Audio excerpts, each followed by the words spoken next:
வெண்முரசு. நேர்கோலம் 59. வாசிப்பது சந்தீப். 58. நிலைபேறு. சூதரங்கு மிக எளிமையாக அமைக்கப்பட்டிருந்தது. அரண்மனையிலிருந்த நீள்வட்டமான உணவுக் கூடத்தின் நடுவே சிறிய மரமேடை போடப்பட்டு அதில் சூதுக்களம் உருக்கப்பட்டிருந்தது. இரு பக்கமும் தாழ்வான இருக்கைகள். சூதுக்காய்களை வைப்பதற்கான பீடங்கள் வலக்கை அருகே. இடக்கை அருகே ஆட்டத் துணைவனுக்கான பீடம். அதை நோக்குபவர்கள் அமர்வதற்காக வட்டமாக பீடங்கள் போடப்பட்டிருந்தன. 4 வாயில்களிலும் காவலர் நின்றனர். காலையிலேயே ஆட்டம் குறிக்கப்பட்டிருந்தது. அரண்மனைக்கு வெளியே களமுற்றத்தில் மிகப்பெரிய ஆட்டக்களம் ஒன்று உள்ளிருப்பதன் அதே வடிவில் உருவாக்கப்பட்டிருந்தது. அதில் யானை, குதிரை, தேர், காலாள் கருக்களைப் போல முகமூடி அணிந்த வீரர்கள் நிறுத்தப்பட்டனர். அக்களமுற்றத்திற்கு நேர் மேலே உயர்ந்த மேடையில் முரசுடன் நிமித்திகன் ஒருவன் அமர்ந்திருந்தான். உள்ளே சூதுக்களத்தை நன்கு நோக்கியபடி நிறைகளின் பின்னாலிருந்த மரமேடையில் அமர்ந்திருந்த நிமித்திகன் ஆட்டத்திற்கு ஏற்ப தன் குறுமுரசை முழக்கினான். அவ்வொலியைக் கேட்டு காய்நகர்வை புரிந்து கொண்டு வெளியே மேடையில் இருந்த நிமித்திகன் தன் முரசை முழக்கினான். அதைக் கேட்டு நாற்களக்காய்கள் என நின்றிருந்த வீரர்கள் களங்களில் நகர்ந்தனர். உள்ளே நிகழும் ஆட்டம் வெளியே பேரறிவில் தெரிந்தது. அதை நோக்க ஆயிரக்கணக்கானோர் திரண்டு வந்து சூழ்ந்திருந்தார்கள். அரண்மனை உப்பரிகைகளிலும் இடைநாழி முகப்புகளிலும் பெண்கள் செறிந்து நின்று அந்த ஆட்டத்தை நோக்கினர். கோட்டையின் காவல் மாடங்களிலும் நடைபாதைகளிலும் நெருக்கி நின்று படைவீரர்கள் அந்த ஆடலைக் கண்டார்கள். அயல்நாட்டு வணிகரும் சூதர்களும் அக்களத்தை முகங்களால் வேலியிட்டு வளைத்திருந்தனர். நகரெங்கும் அவ்வாடல் ஒலி என சென்று சேர்ந்து கொண்டிருந்தது. தென்னைகளில் கூடியிருந்து முதியவர்கள் தங்கள் முன் சுண்ணத்தாலும் கரியாலும் வரையப்பட்டிருந்த சிறிய நாற்களக் கட்டங்களில் கற்களையும் விதைகளையும் சோழிகளையும் பரப்பி வைத்து ஓசைக்கேற்ப காய் நகர்த்தி அந்த ஆடலை நிகழ்த்தினர். அடுமனைத் திண்ணைகளில், கொல்லைப்பக்க கொட்டில்களில், அகத்தளங்களில் பெண்கள் கூடியமர்ந்து அந்த ஆடலை தாங்கள் நிகழ்த்தினர். ஓசை கேட்டு தங்கள் உள்ளங்களை ஆடுகளமாக ஆக்கிக் கொண்டனர் பல்லாயிரவர். விஜயபுரி நகரமே தெரிவதும் தெரியாததுமான ஆடுகளங்களின் பெருந்தொகையாக ஆகியது. சுழியின் மையமென அச்சூதுகளத்தின் நடுவே மென்மரப்பட்டையில் பட்டுத்தொணியை ஒட்டி அமைத்து அந்தச் சிறிய ஆடுகளம் அமைந்திருந்தது. அதைச் சூழ்ந்து இரவெல்லாம் காவலர் நின்றிருந்தனர். அதை அமைக்கும் சிற்பிகளின் ஓசை கேட்டுக் கொண்டிருந்தது. புலரியில்தான் பணி முடிந்தது. முந்தைய இரவிலேயே நாற்களத்தில் நிகரிப்போர் நிகழ்த்து புஷ்கரன் ஒப்புக்கொண்ட செய்தியை குடித்தலைவர்கள் வந்து சொன்னார்கள். இகடர் அதைச் சொல்லும்போதே அழுதுவிட்டார். இது நிகழுமென நான் எண்ணவில்லை. என் குடிகள் போரிட்டு அழியாமல் காத்தேன் என்று நான் என் மைந்தரிடம் சொல்ல முடியும். இனி என் குடிமூத்தாருக்கு அஞ்சாமல் கூசாமல் பலியளித்து வழிபட முடியும். பணிதர் உங்கள் இருவரில் எவர் வென்றாலும் நன்றே. இன்றைய பூசல் இப்போதே தீரும். பூசல் தீர்ந்த பின்னர் அனைத்தையும் அமர்ந்து பேசிக்கொள்ள முடியும் என்றார். மெல்ல மெல்ல நளன் முகம் தெளிந்தான். புன்னகையுடன் ஆம், அவன் தேடுவது ஒரு களப்போரை என்றால் அது நிகழ்க என்றான். நம் குடிகளுக்கும் போர் ஒன்று தேவையாகிறது. துலா இப்போதே ஆடி நிலை கொள்ளுமென்றால் நன்று. நாகசேனர் மட்டும் ஐயமும் குழப்பமும் கொண்டவராக இருந்தார். குடித்தலைவர்கள் சென்றபின் நளன், நீங்கள் அச்சம் கொள்கிறீர்கள் அல்லவா என்று நாகசேனரிடம் கேட்டான். ஆம் அரசே, என் உள்ளம் நிலை கொள்ளவில்லை என்றார் நாகசேனர். எண்ணி நோக்கினால் போர் என்பது நேரடியானது. அதில் கரவு என ஏதுமில்லை. இப்புவியில் உள்ள அனைத்து உயிர்களும் போரிடுகின்றன. ஆகவே அது தெய்வங்கள் அமைத்தது. சூது அப்படி அல்ல, அது இப்புடவியை நோக்கி மானுடன் அமைத்தது. புடவியின் சிறு போலி அது.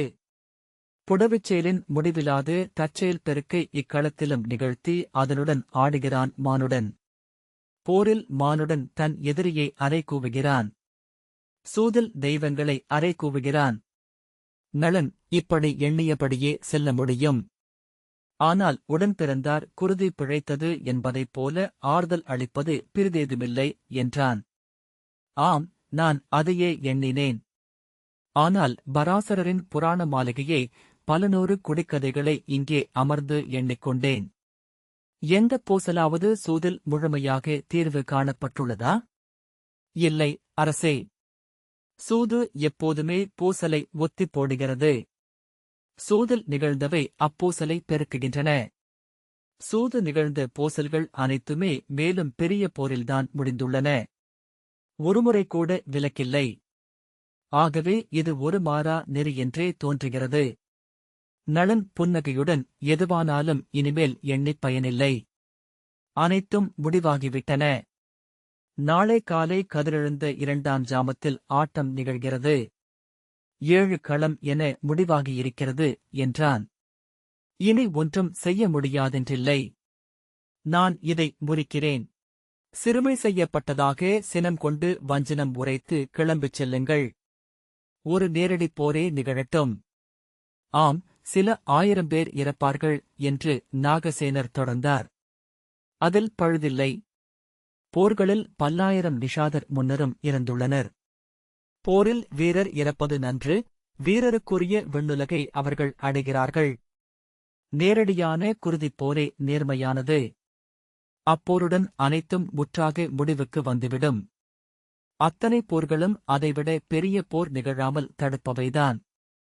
நளன், இல்லை, இப்போது களம் முறித்து நான் சென்றால் என் உடன்பிறந்தானை நான் வேண்டுமென்றே கொன்றேன், என் குடியை அழித்தேன் என்னும் பழியே என்றும். இக்களமாடலில் நானே வெல்வேன். ஐயமே வேண்டியதில்லை, நாகசேனரே. இது நமக்கு சற்று பொழுதிடை அளிக்கும். இந்திரபுரியின் வேள்வி நிறைவும் முடிசூட்டும் நன்முறையில் நிறைவுறும். அதன்பின் நாம் புஷ்கரனை அழைத்து பேசுவோம். தோற்று நிற்பவனுக்கு விஜயபுரியை அளித்து இங்கு தனி முடிசூடச் செய்வோம் என்றான். நாகசேனர், போரில் கொடை போல முழுமடம் பிரிதில்லை. நல்லியல் பென்பது வெற்றிக்கு மேல் நின்றிருக்காவிட்டால் சிறுமைப்படுத்தப்படும். நேர்போர், மாற்றில்லாத வெற்றி. வேறேதும் இங்கே பொருள் உள்ளவை அல்ல என்றார். நளன், நான் முடிவு செய்துவிட்டேன், நாகசேனரே என்றபின் எழுந்து பிந்திவிட்டது. துயில் கொள்ள வேண்டும். நாளை புதிதென கண் துலங்க வேண்டும் என்றான். நாகசேனர், நன்று நிகழ்க என்றார். அன்றிரவு நாகசேனர் துயிலவில்லை. நிகழ்வன குறித்து கருணாகரருக்கு நீண்ட ஓலைகள் 2 அனுப்பிவிட்டு இரவெல்லாம் நிலை எழுந்தவராக உலவிக் கொண்டிருந்தார். சூது அறிவிப்பை முழங்கிச் சொல்லும் முரசொலிகள் கேட்டன. நகர் மக்களின் ஒட்டுமொத்தமான பேச்சொலி எழுந்து கார்வையாக இருண்ட வானில் நெடுநேரம் நின்றது. பின்னிரவில் நகர் அமைதி கொண்டது. கூகைகளின் குழறல்கள் மட்டும் கேட்டுக் கொண்டிருந்தன. நாழிகை மணிகளின் ஓசை. காவல் மாற்றத்தின் ஆணைகள். பின்னர் புலரி முரசு. அவர் அவ்வோசையைக் கேட்டு திடுக்கிட்டார். எழுந்து சென்று விடிவெள்ளியை நோக்க வேண்டும் என விழைந்தார். ஆனால் சற்று நேரம் அவ்வெண்ணங்களுடன் அமர்ந்திருந்துவிட்டு எழுந்து சென்று விடிவெள்ளியை நோக்கினார். கூரிய வேல்முனை போல் அது மின்னிக் கொண்டிருந்தது. நகரம் உயிர் பெறத் தொடங்கி சற்று நேரத்திலேயே ஓசைகள் நிறைந்து அலை சூழ்ந்தன. அவர் பெருமூச்சுடன் விண்மீன்களை நோக்கிக் கொண்டிருந்தார். அவை எண்ணற்கரிய மாபெரும் சூதுக்களமொன்றின் காய்கள் என்ற பராசரரின் வரி நினைவிலெழுந்தது. அக்கணமே அடுத்த வரி நினைவிலெழ அவர் துருவனை தேடிச் சென்று விழித்தொட்டார். நிலைபெயராமையே அந்தண அறம் எனப்படுகிறது. பிற எதன் பொருட்டும்? தன் பொருட்டும். தன் மூதாதையர் தெய்வங்கள் பொருட்டும். நிலைக்கோளென அவனுடன் இருக்க வேண்டியவை வேதநெறிகள் மட்டுமே. பன்னிரு அகவையில் அவர் வேதக்கல்வி முடித்து குறுநிலையிலிருந்து கிளம்பும்போது ஆசிரியர் புராண மாலிகாவின் அந்த வரியே அவரிடம் சொன்னார். துருவனின் மின்னொளி மீண்டும் மீண்டும் ஒன்றையே சொல்வது போலிருந்தது.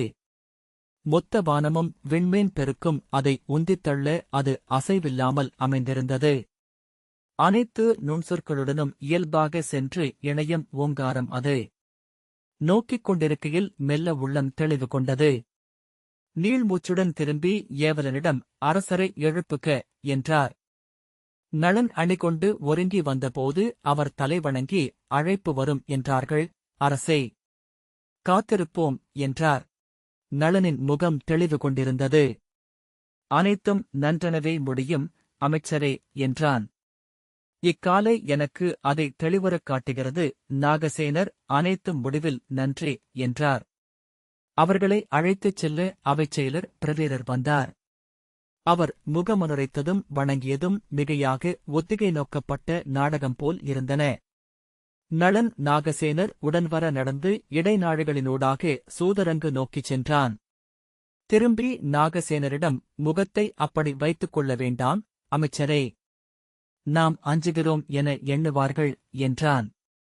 நாகசேனர் புன்னகை செய்தார். ஆனால் சூதரங்கின் வாயில் கண்ணுக்குப் பட்டதும் நளனின் உள்ளம் திடுக்கிட்டது. படபடப்பை மறைத்துக் கொள்ள முகத்தை அங்குமிங்கும் திருப்பி அச்சூழலை நோக்கினான். ஏன் அந்த பதற்றம் என அவனுக்கு புரியவில்லை. அங்கிருந்தவர்கள் அனைவருமே அவனைத்தான் நோக்கிக் கொண்டிருந்தனர். ஆனால் விழிகளை திருப்பிக் கொண்டு வேறு பேச்சுகளை நடித்தனர். அவனை எதிர்கொண்டழைத்த அமைச்சர் பத்ரர் தலைவணங்கி முகமன் உரைத்தார். இந்திரபுரியின் அரசருக்கு விஜயபுரியின் சூதரங்குக்கு நல்வரவு என நிமித்திகன் அவை மேடையில் அறிவித்ததும் மெல்லிய வாழ்த்தொலி முழக்கம் எழுந்தது. அவனை அழைத்துச் சென்று ஒரு பீடத்தில் அமரச் செய்தார் அமைச்சர். நளனருகே அமர்ந்த நாகசேனர், இங்கே ஆட்டத் துணைவருக்கு என ஒரு பீடம் போடப்பட்டுள்ளது என்றார். ஆம் என்றான் நளன். நம் காவலர் தலைவனை அழைத்து வரும்படி சொல்கிறேன். நான் அந்தணன், சூதாடக் கூடாது. நளன் தலையசைத்தான். அவர் எழுந்து சென்றார். அவன் ஏற்பாடுகளை ஒவ்வொன்றாக நெஞ்சிடிப்புடன் நோக்கிக் கொண்டிருந்தான். களத்தை சீரமைத்தனர். காய்களை கொண்டு வந்து வைத்தனர். இருக்கைகளில் புலித்தோல் விரித்தனர். அவை முன்னரே நிறைந்திருந்தது. அனைவரும் ஒருவரோடொருவர் பேசியபடியும் மெல்ல சிரித்தபடியும் இருந்தனர். அவர்கள் அனைவருமே போர் தவிர்க்கப்பட்டதில் மகிழ்ச்சி கொண்டிருந்தனர். ஆகவே சூதில் மேலும் ஆர்வம் கொண்டவர்களாக தெரிந்தனர். ஏவலர் அவர்களுக்குரிய இன்கடுநீரும் வாய்மணங்கள் நிறைந்த தாளங்களுமாக நடுவே உலவினர். வெளியே மங்கல இசை ஒலித்தது. நிமித்திகன் அவைக்குள் நுழைந்து புஷ்கரன் அவை நுழைவதை அறிவித்தான். தொடர்ந்து காகக் கொடியுடன் கொடிவீரன் உள்ளே வந்தான். இசைச்சூதரும் தாளமேந்திய சேடியரும் நுழைய புஷ்கரன் அருகே ரிஷபன் தொடர அரசணைக் கோலத்தில் நடந்து வந்தான். புன்னகையுடன் அவையை வணங்கியபடி நுழைந்து தனக்கான பீடத்தில் அமர்ந்தான். நளனை நோக்கவோ வணங்கவோ இல்லை. நாகசேனர் காவலர் தலைவனை அழைத்து வந்தார். அவன் நளன் அருகே அமர்ந்தான். நாகசேனரின் முகம் தெளிவு கொண்டிருப்பதை நளன் கண்டான். அவர் எதை உணர்ந்தார் என வியந்து கொண்டான். நிமித்திகன் அவை மேடு ஏறி தன் சிறிய கொம்பை முழக்கினான். முகமுனுரைகளும் வாழ்த்துக்களும் கூறியபின் அறிவிப்பை கூவினான். விஜயபுரியின் தலைவரும் காளகக்குடி தோன்றலுமாகிய இளவரசர் புஷ்கருக்கும் அவருடைய தமையனும் இந்திரபுரியின் அரசரும் சபரகொடி வழி வந்தவருமாகிய அரசர் நளனுக்குமிடையே குடிப்பூசல் எழுந்துள்ளது. முறைப்படி குடிமூத்தாரால் ஏற்கப்பட்ட தனக்கே நிஷதமண்ணின் ஆட்சியும் கொடியும் முடியும் உரிமைப்பட்டது என்றும் மூத்தவராகிய நளன் அரியணை ஒழிய வேண்டும் என்றும் இளவரசர் புஷ்கரர் கோருகிறார். அதை மூத்தவர் எதிர்ப்பதனால் போர் அறைகூவப்பட்டது. குடிப்பூசலில் உடன்பிறந்தோர் குருதே சிந்தலாகாதென்று எண்ணிய குலமூத்தார் எடுத்த முடிவை ஏற்று இப்பூசலை நிகரிப்போர் வழியாக தீர்த்துக் கொள்ள இரு சாராரும் ஒப்புதல் கொண்டுள்ளனர். நிகரிப்போருக்குரியது நாற்களம் என்பதனால் இன்று இந்த அவையில் இளவரசரும் மூத்தவரும் நேருக்கு நேர் களமாடி வெற்றி தோல்வியை எதிர்கொள்ளவிருக்கிறார்கள். இந்த அவை அதை ஏற்றருள வேண்டுமென்று அரசர் சார்பில் கோருகிறேன். அவை கோல்களை தூக்கி ஒப்புதல் ஒலி எழுப்பியது. இளவரசரையும் மூத்தவரையும் ஆடுகளத்தில் அமர வேண்டுமென்று அழைக்கிறோம் என்றான் நிமித்திகன். புஷ்கரன் வணங்கியபடி சென்று பீடத்தில் அமர்ந்தான். அமைச்சர் தலை வணங்கி அழைக்க நளன் எழுந்து அவையை வணங்கியபடி சென்று களத்தருகே இடப்பட்ட பீடத்தில் அமர்ந்தான். ஆட்டத் துணைவர்கள் அமர்க என்றான் நிமித்திகன். புஷ்கரன் அருகே ரிஷபன் வந்து அமர்ந்தான். அவனை நோக்கிய முதற்கணம் நளன் நெஞ்சதிர்ந்து நோக்கி விலக்கிக் கொண்டான். அவனருகே காவலர் தலைவன் வந்து அமர்ந்தான். தொல்நெறிகளின்படி இந்த களமாடல் நிகழும். இதில் வெல்பவர் போரில் வென்றதாக தோற்றவர் ஏற்றுக்கொள்ள வேண்டும். அதை இங்கு இருவரும் அனல் தொட்டு ஆணையுரை கட்டும் என்றான் நிமித்திகன். இருவரிடமும் எரியும் அகல் விளக்கு கொண்டு வரப்பட்டது. தழல்மேல் கை நீட்டி ஆம் நான் முழுதேற்கிறேன். ஆணை ஆணை ஆணை என்றான் புஷ்கரன். நளனும் அவ்வாறே ஆணை ஏற்றான். ஆட்டம் தொடங்கட்டும். ஆடல் காண வந்துள்ள தெய்வங்களும் மூதாதையரும் மகிழ்வு கொள்க என்றான் நிமித்திகன். ஆட்டம் தொடங்குவதை அறிவிக்கும் முகமாக நிமித்திகன் தன் இடையிலிருந்த கொம்பை மும்முறை முழங்கினான். முரசு முழங்க அதை ஏற்று வெளியே பெருமுரசுகள் ஒலித்தன. நீங்கள் முதலில் மூத்தவரே என்றான் புஷ்கரன். தன் முதற்கருமேல் கை வைத்த நளன் திரும்பி ரிஷபனை பார்த்தான். முதற்கணத்தில் தலையில் இரு கொம்புகளுடன் எருது முகம் கொண்டு அவன் அமர்ந்திருப்பதாக தோன்றி மெய்ப்பு கொண்டான். அக்கணமே புஷ்கரனும் ரிஷபனை திரும்பி நோக்கினான். காய் நகர்த்துக அரசே என்று ரிஷபன் சொன்னான். தமயந்தியின் அணியறைக்குள் சேடி வந்து வணங்கி பேரமைச்சர் கருணாகரர் என்றாள். தமயந்தி வியப்புடன் இங்கா? நான் வேள்விச்சாலைக்கு சென்று கொண்டிருக்கிறேன் என்று சொல் என்றாள். அவர் பதற்றத்துடனிருக்கிறார் என்றாள். தமயந்தி புருவம் சுளித்து எண்ணி நோக்கிய பின் சரி, அவரை வரச் சொல். ஸ்ரீதரரிடம் சென்று நான் அவையேக சற்று பிந்தும் அதுவரை வேறேதேனும் சடங்குகள் நிகழ வேண்டும் என்று சொல் என்றாள்.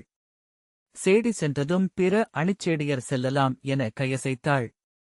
கருணாகரர் உள்ளே வந்து வணங்கியதுமே அவளுக்கு தீய செய்தி என்று தெரிந்துவிட்டது. அமர்க என்று அவள் கை காட்ட அவர் அமர்ந்தார். வேள்வி நிகழ்வு முடிய இன்னும் பொழுதிருக்கிறது அல்லவா என்றாள். ஆம் அரசி, உச்சிப் பொழுதுக்குள் முடிந்துவிடும்.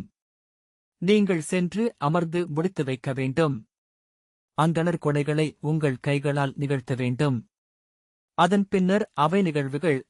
அவர் முகத்தை கூர்ந்து நோக்கிவிட்டு அரசர் இன்னும் வந்து சேரவில்லை அல்லவா என்றாள். நீங்கள் ஒற்றர்கள் வழியாக அறிந்திருப்பீர்கள் அரசி.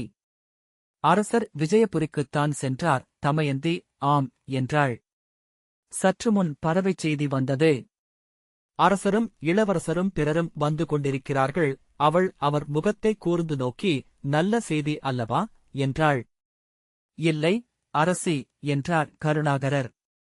பின்னர் சொல் தேடித் தொகுத்து ஊழின் ஆடலென்றே கொள்க. பிறிதொன்றும் சொல்வதற்கில்லை என்றார். சொல்க என்றாள். நிகரிப்போர் என்று ஒரு சூதாட்டம் நிகழ்ந்தது. அரசரும் இளவரசரும் ஆடினர் என்றார் கருணாகரர். அதில் அரசர் தோற்றார். தமயந்தி சில கணங்கள் உறைந்தவளாக அமர்ந்திருந்தாள். பின் மெல்ல கலைந்து அவ்வளவுதானே? அரசு இளவரசருக்கு நான் முடிசூட முடியாது. வேறென்ன என்றாள். இல்லை அரசி, அரசர் முற்றாகவே தோற்றிருக்கிறார் என்றார் கருணாகரர். அவள் முற்றாக என்றாள். முழுமுற்றாக. அரசரென்றும் நிஷதக் குடிமகன் என்றும் அவர் கொண்டுள்ள அனைத்தையும் துறந்திருக்கிறார் என்றார் கருணாகரர். தமயந்தி அதை முழுக்க புரிந்து கொள்ளாதது போல தோன்றியது. அவள் விழிகள் வெறுமையாக இருந்தன. கருணாகரர் அரசி, இந்த ஆட்டத்தை முழுமையாகவே ரிஷபன் வழிநடத்தியிருக்கிறான். முதலில் நிஷதகுடியின் முடியுரிமையை வைத்து ஆடுவதாகவே இருந்தது. நாற்களம் முன் அமர்ந்த பின்னர் ரிஷபன் புஷ்கரர் தன் முடியுரிமையுடன் குடியுரிமையையும் வைத்து ஆடுவதாக அறிவித்தான். அரசர் என்ன எண்ணினாரென்று தெரியவில்லை. அவரும் அதை ஏற்றுக்கொண்டார் என்றார். தமயந்தி அதே நோக்குடன் இருந்தாள். அவருக்கும் வேறு வழியில்லை. அனைத்தும் முன்னரே திட்டமிடப்பட்டிருந்தன போலும். அவையில் அமர்வது வரைதான் அவர் முடிவெடுக்க முடியும் என்றார் கருணாகரர். முழுக்கத் தோற்பது என்றாள் தமயந்தி. அதுவரை சொல்லப்பட்டவை அவள் உள்ளத்திற்குள் செல்லவில்லை என்று தோன்றியது. அவருடைய அனைத்து உடைமைகளும் உரிமைகளும் இல்லாமலாகும் என்றார் கருணாகரர். அவருக்கு நிஷதகுடியின் ஆதரவோ அரசுகளின் காப்போ இனி இல்லை. தமயந்தி பொருளில்லாமல் தலையசைத்தாள். அவள்தான் சொல்வதை புரிந்து கொண்டிருக்கிறாளா என்று ஐயம் கொண்ட கருணாகரர் அரசி, நிஷதபுரியில் உங்களை அரசி என நிலைநிறுத்தியது பேரரசர் நலன் கொண்ட உரிமைகளே. அவையனைத்தும் இல்லாமலாகிவிட்டன என்றார். அவள் தொடப்பட்ட நீர்ப்பாவை என அலைவு கொண்டு விழித்து, இனி நான் அரசி அல்லவா என்றாள். ஆம் என்றார் கருணாகரர். பேரரசர் அரசிழக்கையிலேயே நீங்களும் அதை இழந்து விடுகிறீர்கள். அவர் நிஷதர் என்னும் நிலையை இழக்கிறார். குடியிழந்தவர்கள் 4 வர்ணங்களிலிருந்தும் விலகி 5வது நிலைக்கு சென்று சேர்கிறார்கள். அவள் அப்போதுதான் சினம் கொண்டாள். முகம் சிவக்க மூச்சு ஒலிக்க, இது எந்த நூல் நெறி என்றாள். குடியுரிமையை எவரும் வைத்தாடுவதில்லை அரசி என்றார் கருணாகரர். ஆனால் உங்கள் குடியுரிமையை நீங்கள் மீட்டுக் கொள்ளலாம் என்று கருணாகரர் சொன்னார். நளமன்னருக்கு துணைவியாக நீங்கள் இருக்கும் வரை நீங்களும் உங்கள் மைந்தரும் 5ஆம் வர்ணத்தவரே. அந்த உறவை நீங்கள் வெட்டிக் கொள்ளலாம். மங்கள நாணையும் கணையாழியையும் கழற்றிவிட்டு அனல் சான்றாக்கி சான்றோர் எழுவர் முன் அந்தணர் வேதம் சொல்ல ஒழிந்தது உறவு என்றீர்கள் என்றால் நீங்கள் விதர்ப்ப அரசரின் மகளாக மீண்டு செல்ல முடியும். இளவரசி என்றாக முடியும். க்ஷத்திரிய குடியினருக்கு மணவிலக்கும் மறுமணமும் ஒப்புக்கொள்ளப்பட்டுள்ளது என்று அறிவீர்கள். அம்முடிவை நான் எடுப்பேன் என நினைக்கிறீர்களா என்றாள் தமயந்தி. அரசி, அம்முடிவை நீங்கள் எடுக்காவிட்டால் அனைத்து இழிவுகளுக்கும் ஆளாக நேரிடும். வர்ணமற்றவர் விலங்குகளைப் போல. ஆற்றலுள்ளோர் எவரும் அடிமை கொள்ளலாம். உடைமையென வைத்திருக்கலாம், விலை கூறி விற்கலாம். எவ்வகையிலும் தண்டிக்கலாம், கொல்லலாம். அவர்களுக்கு எவ்வகையான குடியுரிமைகளும் இல்லை. உடைமையுரிமையும் வாழ்வுரிமையும் கூட இல்லை. தமயந்தி ஆம் என்று தலையசைத்தாள். வேண்டுமென்று உங்களை சிறுமை செய்ய புஷ்கரர் தயங்க மாட்டார். அவர் ஒழிந்தாலும் நம் பகையரசர்களும் அவர்களின் ஒற்றர்களும் உறுதியாக அதற்கு முன்வருவார்கள். அறிந்தே நம்மை நாம் இழிநரகத்திற்கு இட்டெறிவது அது வேண்டியதில்லை. இது ஓர் அரசியல் சூழ்ச்சி என்றே இருக்கட்டும். இன்று இது அறப்பிழை எனப்படலாம். அலர் சில எழலாம். நாம் ஒருநாள் வெல்வோம். அதன்பின் இதற்குரிய நெருநிலைகளை சொல்லி நிறுத்துவோம் என்றார் கருணாகரர். அவர் முகம் மலர்ந்தது, குரல் வலுக்கொண்டது. இங்கு வருகையிலேயே இதைத்தான் எண்ணிக்கொண்டு வந்தேன். ஒன்றும் தட்டப்படவில்லை. பேசி வந்தபோது அறியாது இந்த வழி திறந்து கொண்டது. இவ்வெண்ணம் தோன்றியது தெய்வச் செயலே. அவர் மேலும் ஊக்கம் கொண்டு ஒன்று செய்யலாம். அரசரே, நீங்கள் மணவிலக்கு செய்த மறுகணமே நீங்கள் விதர்ப்ப இளவரசி ஆகிறீர்கள். இங்குள்ள விதர்ப்ப வீரர்கள் உங்கள் கணையாழிக்கு கட்டுப்பட்டாக வேண்டும். அவர்களிடம் அரசரை அடிமை என பிடிக்கச் சொல்லுங்கள். உங்கள் அரசுக்குறி ஒன்றை அவர் கழுத்தில் அணிவியுங்கள். அக்கணமே அவர் உங்களுக்கு அடிமைப் பொருளென்றாவார். அதன்பின் பிறர் அவரை அடிமை கொள்ள வேண்டுமென்றால் உங்களிடம் பொறுதியாக வேண்டும். அரசருக்கும் அதுவே காப்பு என்றார்.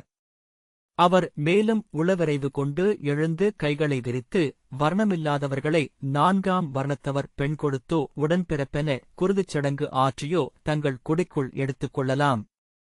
அவரை விதர்ப்பத்துக்கு கொண்டு சென்று அங்குள்ள குடிகள் ஒன்றில் சேர்த்துக் கொள்ளுங்கள். அவர் அங்கே படைத்தலைமை கொள்ள முடியும். ஒருநாள் படையுடன் வந்து இந்திரபுரியை வென்று மீண்டும் முடிசூடிக் கொள்ளவும் முடியும். ஆம் அரசி, இது ஒன்றே வழி என்று கூவினார். தமயந்தி, கருணாகரரே, அமைச்சர்கள் அரசனுக்கு நல்லாசிரியர்களும் வைதிகர்களும் ஆவர் என்பது தொல்நெறி. ஆசிரியராக நான் உங்களிடம் கேட்பது இது. ஒரு மனைவி எதன் பொருட்டு கணவனை உதறிச் செல்லலாம் என்றாள். கருணாகரர் நான் என்று குரல் தடுமாறினார். நான் அரசியலுரைக்கும் ஸ்மிருதிகளை கேட்கவில்லை, அதை நானே கற்றுள்ளேன். வேதந்திகழும் நா கொண்ட அந்தணர் உரைக்க வேண்டியது அழியா ஸ்ருதிகளின் சொல்லை என்றாள் தமயந்தி. கருணாகரர் விழிமூடி சற்று நேரம் அமர்ந்திருந்தார். நெற்றியில் நரம்புகள் புடைத்து அசைந்தன. விழுதரவாமலேயே எவருடனோ என மெல்லிய குரலில் சொன்னார். தொல்நெறிகளின்படி வேதம் பழித்தல், மைந்தர்க்கு ஊறு செய்தல், நீத்தாரைக் கைவிடுதல், மூத்தார் சொல்மீறல், குடிப்பழி கொள்ளுதல், அரசவஞ்சம் இழைத்தல், தன் கற்பை சான்றோரவையில் இகழ்தல் என்னும் 7 செயல்களின் பொருட்டு துணைவி கணவனை கைவிடலாம். அவற்றின் முதன்மை வரிசையும் அவ்வாறே.